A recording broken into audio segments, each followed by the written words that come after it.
Hello and a warm welcome to Dodger's Trips.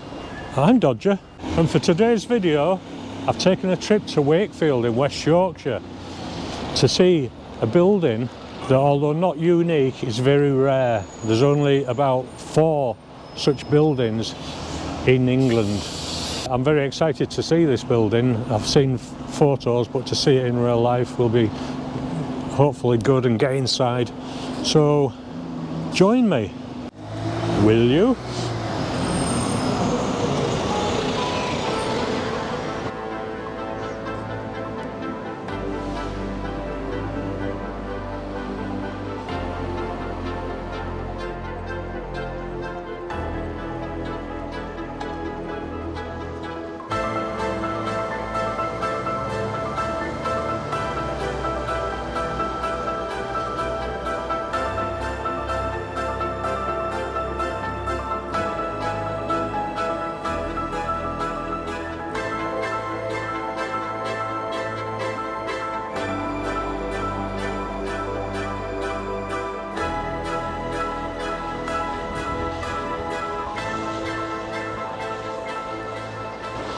So, I'm here.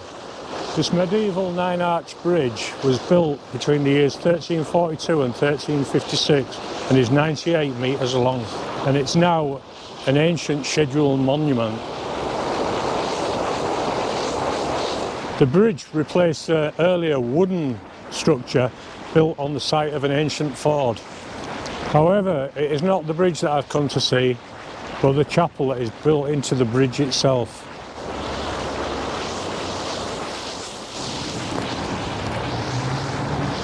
The chapel was licensed in 1356 until the abolition of Chantry's Act of 1545 and 1547, when all 4 of Wakefield's Chantry chapels were closed.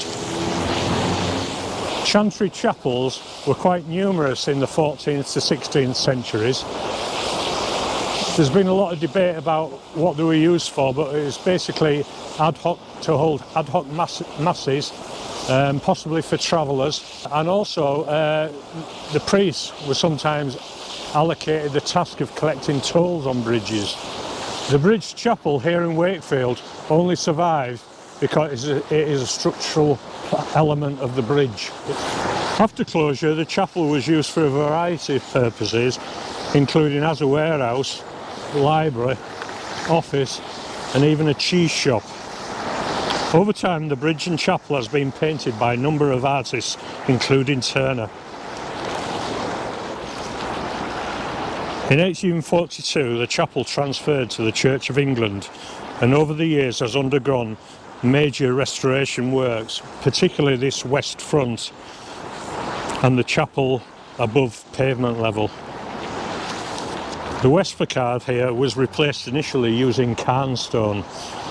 This was the wrong choice, as it could not withstand the polluted urban atmosphere, and in 1939 it was completely replaced by gritstone.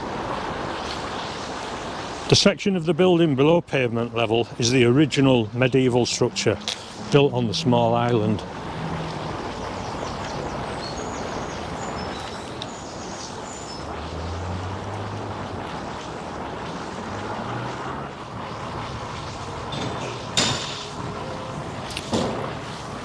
So here we enter in the chapel itself.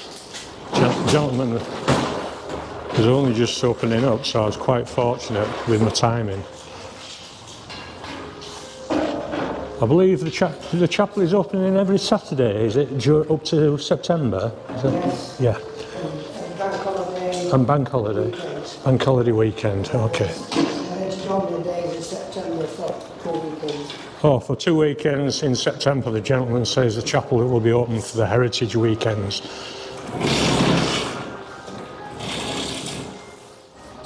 So the information board here is actually saying the Chantry Chapel is one of only 3 surviving medieval bridge chapels in the country. It was built as an integral part of the town's new stone bridge, to which it forms a buttress, and was first licensed in 1356. So the year the bridge was completed, its purpose was for the saying of Mass for the souls of the dead, to ease their passage through purgatory.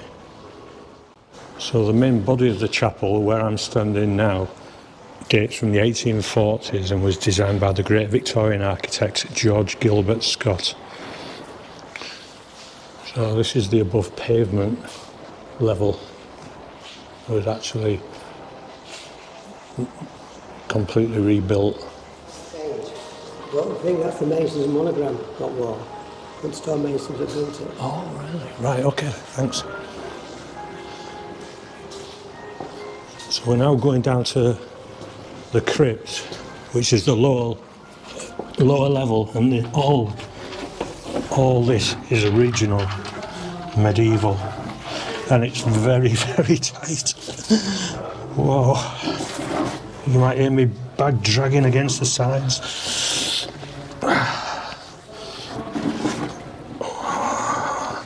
Good job it's well lit. Alright, okay. White Rose of Yorkshire.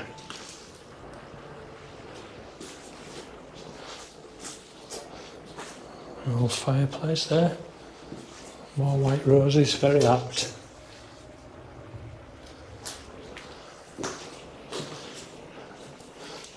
So the gentleman was saying if you look very faintly, you can see the monogram, I think, of the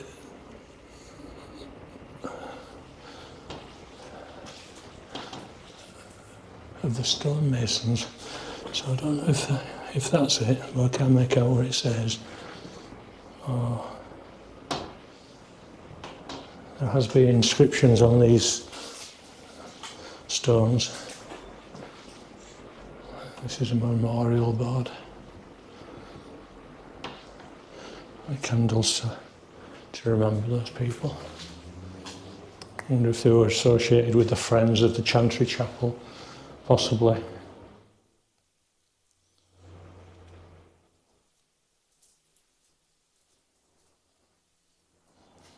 All tiled work as well. So I wonder what the crypt was actually used for. That would be interesting to learn. Maybe the priest lived down here. Anyway, back upstairs.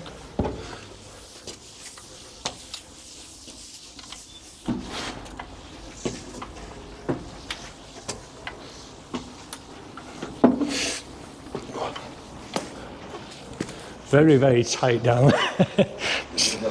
Spiral staircases. It's very tight.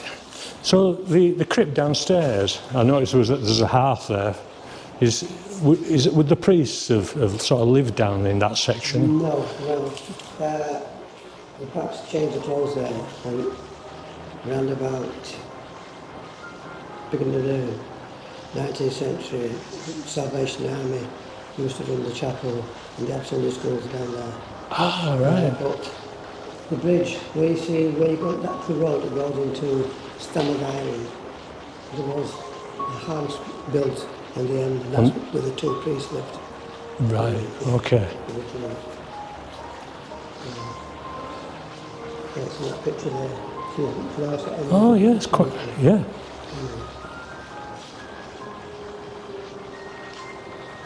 So because that was sort of, it wasn't an integral part of the structure of the bridge, that's disappeared, that house is gone then, years ago. Yeah, I've travelled from Bradford this morning. Yeah, just to have a day in Wakefield. And it's only when you start reading up that you realise that Wakefield's got quite a lot to offer, really. Just for you could have a really good weekend. There's a lot of history. I mean, when you think the built the stone bridge at 14th century, you look at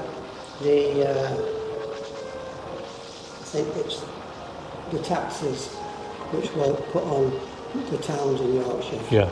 You know what I mean? In a particular year, when this was built, Wakefield paid £60, right? Huddersfield 20 shillings, which in normal is £5. Leeds same. So Wakefield were an important city then. You know, it had its own weaving textiles, you know what I mean? Yeah. You know, chapels, walk down that industrial estate there, it's a little island called Standard Island. When we were a chap there, used to go, had his weaving shop there. and he used to stretch his cloth out in his rebuild, washed them to dry. Yes. Right? And what he did, he wanted some more wood to stretch the wall out. So he actually pinched, before they got this here, they were wooden bridge across, they got damaged by floods. So he took some wood off it to make some stretchers, so and he got fined. We know this guy, the court owners, but Sandal Castle, Yeah. the Warner family, they held the courts, and it always wrote in Latin. They've all been translated, these court owners over the years, and you get history from them. You know, so that's how we know he was a wooden bridge across. Yes. Because he was fined for taking wood off Oh. the bridge. You know what I mean? Cheeky. It's the taxes and things like that, which, you know what I mean? Yeah.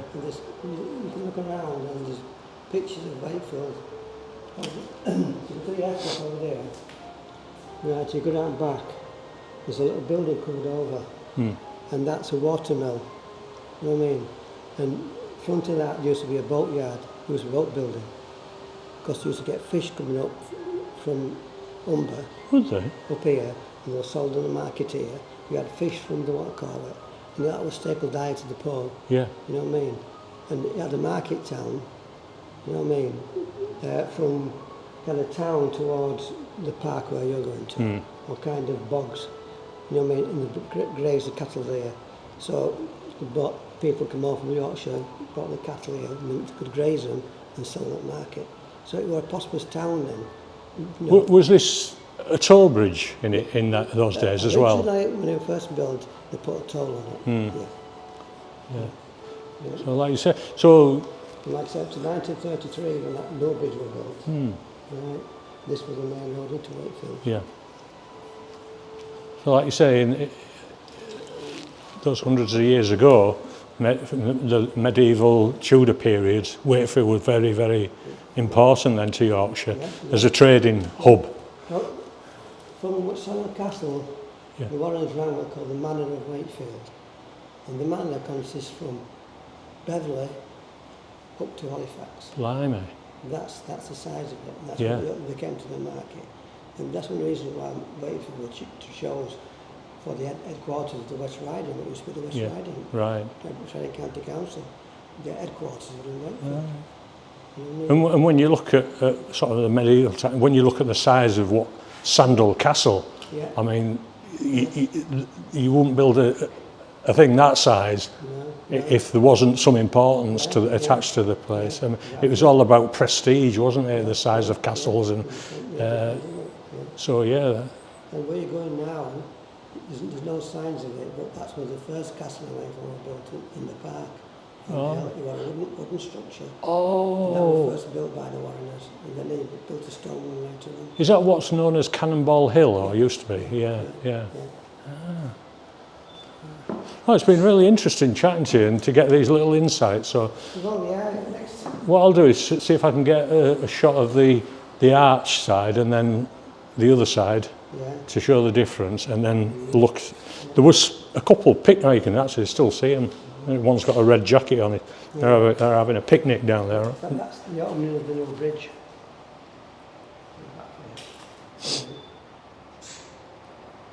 That's kind of drawings and etchings and photographs going back as far as I can. You know what I mean? Yeah.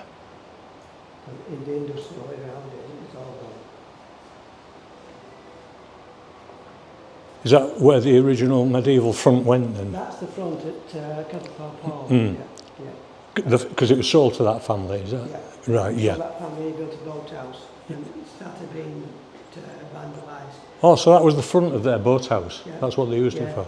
And if you look at these stones here, they're called labour stops. Yes. Fences at the end. Yes. See how there's kind of corroded. And people say, oh, they're being brought from outside. No. Gilbert Scott used soft stone, right? And they did the same for the front. And by 1930, the front was in worse condition than the front at Chantry Park were in better condition than what the new front were built. Because he'd used the wrong type of, unsuitable stone. Smoke and pollution in them days. Yeah. Oh, yeah. They just so the new front put in 1940 by Charles Nicholson. So it's That was a complete replacement. Yeah. It's had three fronts. Yeah. Right. Okay. Well, I'd like to buy a book if if I may. Well, there's a book there, yeah. It's not... Oh no, it's actually one of these in your book sale. It's I've spotted one that my daughter will enjoy, so I'm gonna. She's into all things Jack the Ripper, and I just noticed you've so got. Yes, it's a good one, right? So if it's £5, isn't it? Could I give you that, and then if you can put the change into the donation box, please. And thank you very much indeed for these little pointers. So I know my way to the park now. Shame we couldn't get on up the turret, but still, very good visit, well worthwhile. And you can see the island a bit better here. So what the gentleman's just explained is that this side of the bridge, the chapel side, the arches are pointed, which was the original medieval design. Later, when this bridge was extended due to traffic, it was extended a couple of times. This side of the bridge has actually got rounded arches, so we'll see if we can see both sides of that. Just over there, that what they call brutalist architectural design is the Hepworth Gallery for the Barbara Hepworth collection of sculpture.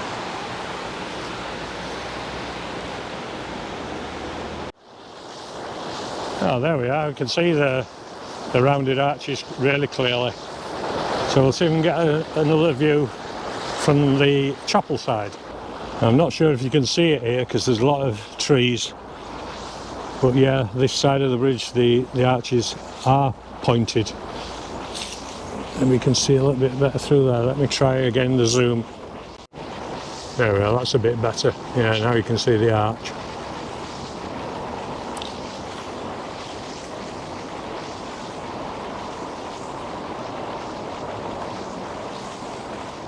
There we are. Hope you enjoyed that look at the Chantry Chapel and medieval Wakefield Bridge.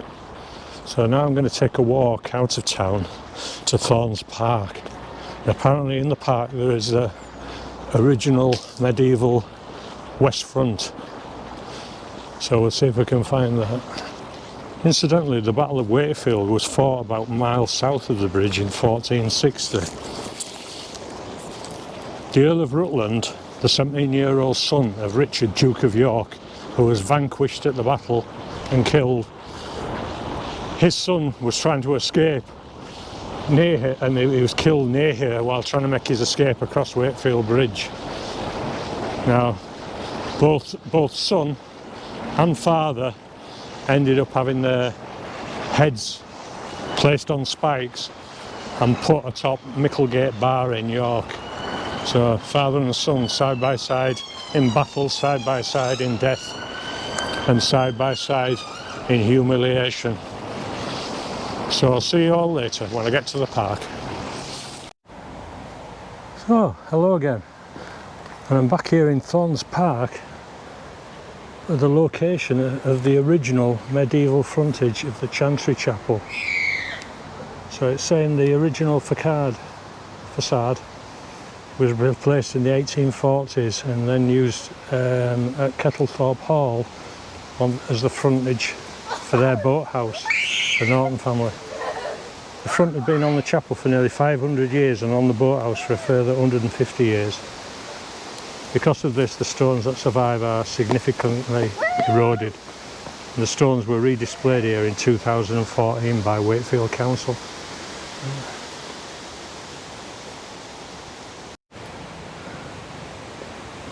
They are really badly eroded. I'm sure they get walked over here as well in the park. I'm in the secret garden of Thornes Park.